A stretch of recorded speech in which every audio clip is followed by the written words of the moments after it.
Being an empath is literally killing your growth. It's keeping you from becoming successful. It's keeping you from making all of the money that you want to make. You might think that being an empath is this great thing because that means you understand what people are feeling. You can understand other people's situations. But you know what being an empath really is? It's being a people pleaser to such a high level that you put other people's emotions, other people's life before your own. A lot of people have a tendency to believe that being an empath means that you are someone who's a good person. You'll see a lot of people in comment section on videos on social media saying, well, I'm an empath, so I can't do this. I can't lie to people. I can't do this. I need to be upfront. I need to be good. I'm a stand-up model citizen. But in a society that doesn't play fair, it does not make sense for you to be an empath, because being an empath is in reality just you people pleasing to a level where you put your own needs last, which means that you're never going to get to the point where you have your cup filled up to the point where you can pour into other people's cup. You're going to constantly be pouring into other people's cup from your own cup that barely has anything in it. That is what being an empath means. This is especially important to understand if you are a neurodivergent like me, who's grown up believing that, oh, in order for you to become the best version of yourself, first and foremost, you need to make everyone around you happy. You need to explain the things that you're doing. You need people to be on board with what you're doing. You need everyone to know this is what you're doing. This is how you're doing it. This is how it's going. You don't want to hurt anybody's feelings, and you want everyone to feel seen before you can make yourself feel seen.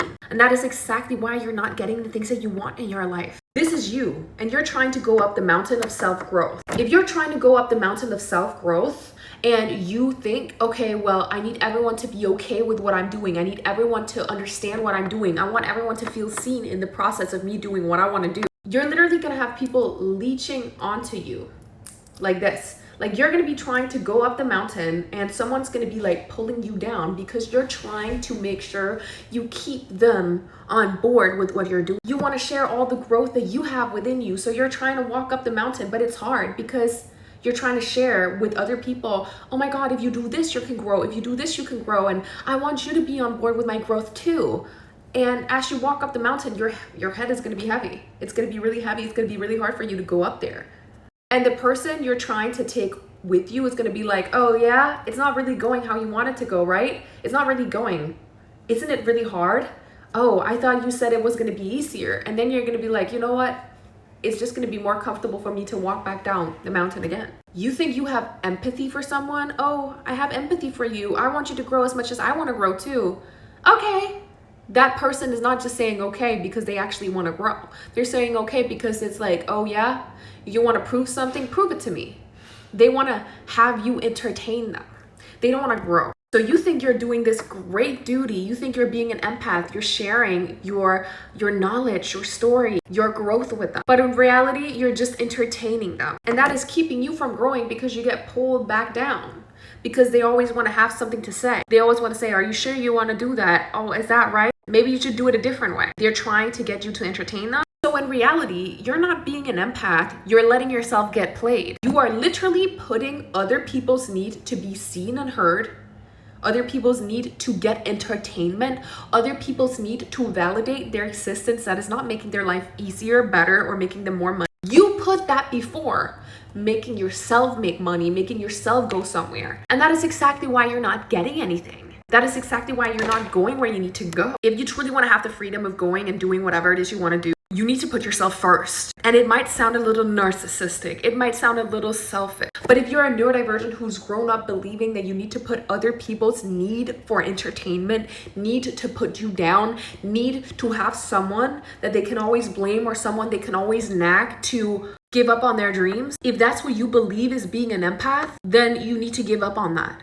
And that is most likely what you believe being an empath is. Because when you're a people pleaser, and you grow up believing that everyone needs to be happy and everything needs to be controlled and you need to know how things are going to turn out before you do, that means you don't know what success, you don't know what unconditional love is. Because your idea of success and love is all based on other people's idea of you. It's all based on how other people perceive you and not how you perceive yourself. You're actually not showing empathy to yourself. You're abandoning your own self-empathy to cater to other people. Other people that haven't healed themselves, other people that are not willing to climb up the mountain. They're only here to nag onto you, leech onto you as you carry their weight up the mountain. They're not trying to do anything better for themselves, but you want to make sure they do because you're an empath. You need to be so willing to have other people see you as selfish, as mean, self-obsessed, a gold digger, whatever it is someone might tell you, because you put yourself first. You have to be so willing for that to be told to you before you will be able to get the things that you want in your life. You have to be willing to let people say you're crazy-eyed, you're insane. You have to be willing for everyone to abandon you for you to find yourself. If your idea of being an empath is always based on you having some type of relation with other people, you are not an empath. You are a people pleaser. Because a true empath would actually have empathy for themselves before they would have empathy for someone else. They would know, okay, I cannot be the person I deserve to be around people that I love if I do not put myself first. I will lose myself. I will become a worse person. And that will make me a worse person around other people. And that will make the company I'm around worse. We will all be worse off if I am worse. And you need to understand that if you're someone who's used to doing everything to make everyone see what you're doing is right. What you're doing is right. You're doing it. It exists. If it's happening, it means it's right. That doesn't mean that things can't go wrong. It just means that you're willing to keep on walking up that mountain. You are willing to keep on growing. You're willing to keep on becoming. But if you're stuck in that whole, I am an empath, everyone needs to understand me before I make any moves, you will literally not go anywhere. If every move you make needs to be calculated, you will end up going back to people that hurt you. You will end up going back to bad situations because those are the only situations you can predict the result of. Those are the only situations you can calculate with the correct answer. Because becoming successful is like solving an equation that's never been solved. You're not gonna know the answer. And that's scary.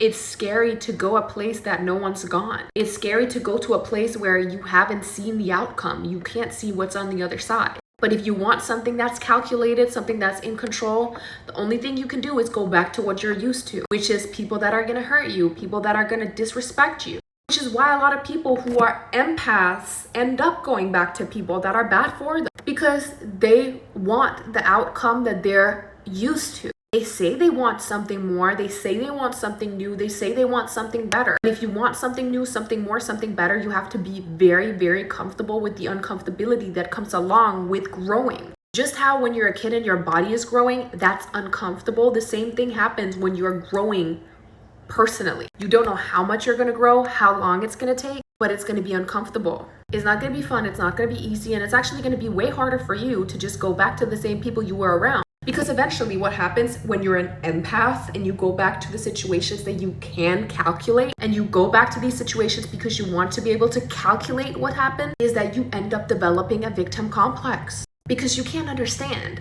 why you're always trying to do the right thing. You're always a nice person. You're an empath. You're a good person. Why are all the bad things happening to you? Why are people taking advantage of you? Why are people using your energy? It's because you're an empath.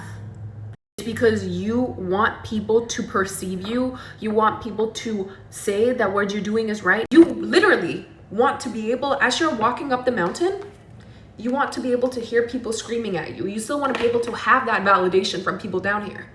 But in your growth journey, eventually you're going to get to a point of walking up this mountain where you can't hear people anymore because you're so far up the mountain. And that's the scariest point. Because that means you're either going to have to walk back down to be able to hear people's voices, hear people's validation, or you're going to have to keep on going till you get to the top of the mountain and you can be like, you know what? I did this. I did this for me. But you'll never be able to do that if you're not willing to let go of being an empath. Being an empath will keep you pushed back down again and again and again until one day you feel you're like, why is all of this always happening to me? Why am I always ending up at the bottom? And you develop a victim complex. You're like, why me? It must be something around, because you're not willing to look within yourself and say, okay, I was too nice. I was an empath. I was not comfortable enough with the uncomfortability that needs to happen when you're trying to grow. You know what that uncomfortability often entails? Leaving people behind, going to places where other people aren't, having to validate yourself 100% without anyone else telling you what you're doing is good enough. That's when you become an empath for yourself. That's when your self-growth hits a completely new level. And that's when you step into an arena where you will be able to become as successful as you want to be, make as much money as you want to be, and step into the version of yourself that you have always desired to be and that you deserve to be. being an empath is setting you back from becoming the version of yourself you deserve to be. So be an empath to yourself. It's uncomfortable, but it's worth it.